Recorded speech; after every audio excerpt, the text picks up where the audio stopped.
সুপ্রিয় দর্শক শ্রোতা, আজকে একটি গুরুত্বপূর্ণ বিষয় এবং সহজ আমল সম্পর্কে আমরা জানব। বিষয়টি হলো মানবতা, দয়া আর দান সম্পর্কে। কেননা এই তিনটি গুণাবলী, এই তিনটি বৈশিষ্ট্য যদি কোনো ব্যক্তি তার নিজের মধ্যে সেট করে নিতে পারে, তাহলে সেই ব্যক্তির জন্য জান্নাতের রাস্তা সহজ হয়ে যাবে। যদি কোনো ব্যক্তি এই তিনটি গুণাবলী অর্জন করতে পারে, তাহলে সেই ব্যক্তি জান্নাতে যাওয়ার জন্য যোগ্য ব্যক্তিতে পরিণত হবে ইনশাআল্লাহ তাআলা। এই তিনটি গুণাবলী অর্জন আমাদের অনেক গুরুত্বপূর্ণ। কতটা গুরুত্বপূর্ণ আমি একটি গল্প আপনাদেরকে শোনাই। গল্পটি আল্লাহর রাসূল সাল্লাল্লাহু আলাইহি ওয়াসাল্লাম এর জীবনচরিত একটি গল্প। আল্লাহর রাসূল সাল্লাল্লাহু আলাইহি ওয়াসাল্লাম একদিন সাহাবীদের নিয়ে সফরে যাচ্ছিলেন। এমন সময় তিনি রাস্তার পাশে দেখলেন একজন বৃদ্ধা মহিলা বসে আছেন। মহিলাটি একদম অসহায়, জীর্ণ শীর্ণ ছেঁড়া কাপড় গায়ে, পায়ে কোনো জুতাও নেই। এমন অসহায় বৃদ্ধা মহিলা রাস্তার ধারে বসে আছেন। মহিলাটাকে দেখে আল্লাহর রাসূল সাল্লাল্লাহু আলাইহি ওয়াসাল্লাম তার দিকে এগিয়ে গেলেন এবং কাছে গিয়ে বললেন, হে মা, আপনি কেমন আছেন? বৃদ্ধা মহিলাটি তখন আল্লাহর রাসূল সাল্লাল্লাহু আলাইহি ওয়াসাল্লামকে জবাব দিলেন, ইয়া রাসূলুল্লাহ, হে আল্লাহর রাসূল, আমি 3 দিন ধরে কোনো খাবার খাইনি, শুধু পানি খেয়ে বেঁচে আছি, কারো কাছে কিছু চাইনি। আল্লাহর রাসূল সাল্লাল্লাহু আলাইহি ওয়াসাল্লাম বৃদ্ধা মহিলার এই কথাটি শুনে তিনি তার ঝুলিতে হাত দিলেন। তিনি তার ঝুলিতে হাত দিয়ে দেখলেন শুধুমাত্র একটি রুটি রয়েছে। আল্লাহর রাসূল সাল্লাল্লাহু আলাইহি ওয়াসাল্লাম সেই রুটিটি নিজের জন্য না রেখে, সাহাবীদের জন্য না রেখে তিনি সেই বৃদ্ধা মহিলাকে দিয়ে দিলেন।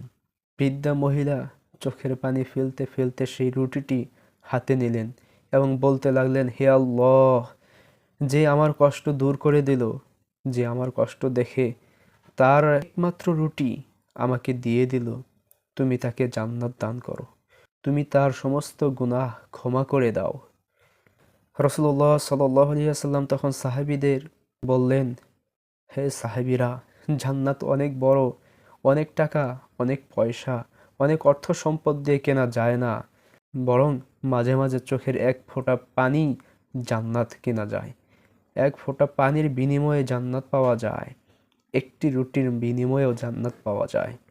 সুপ্রিয় বন্ধুগণ, আজকে দেখা যায় আমরা কত ছোট ছোট বিষয়গুলো নিয়ে আমরা কৃপণতা করি। কত সামান্যতম যেগুলো বিষয় আমাদের প্রয়োজন, এই বিষয়গুলো আমরা অন্যকে, এই জিনিসগুলো আমরা অন্যকে দিতে চাই না। সামান্যতম জিনিস দিতেও আমরা কৃপণতা করি। অথচ সামান্য একটি সাহায্যই আপনার আমার জান্নাতের দরজা খুলে যেতে পারে। সামান্য একটু সহযোগিতা করাটাই, এই সহযোগিতা করার জন্যই আপনার আমার জান্নাতের দরজা খুলে যেতে পারে। মানবতার জন্য কাজ করা, দয়া করা এবং দান সদকা করা, এই তিনটি গুণাবলী আমাদের অর্জন করতে হবে।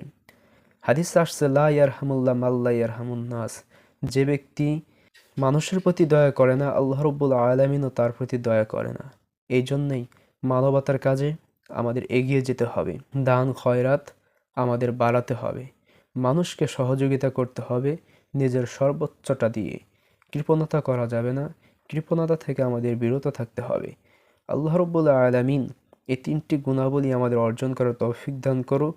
মানবতা, দয়া আর দান, এই তিনটি গুণাবলী অর্জন করে জান্নাত উপযোগী মানুষ হিসেবে নিজেকে গড়ে তোলার তৌফিক দান করুক। সুপ্রিয় বন্ধুগণ, ভিডিওটি ভালো লাগলে অবশ্যই লাইক করবেন, কমেন্ট করবেন, শেয়ার করে আমাদের সাথেই থাকবেন। আসসালামু আলাইকুম ওয়া রাহমাতুল্লাহ।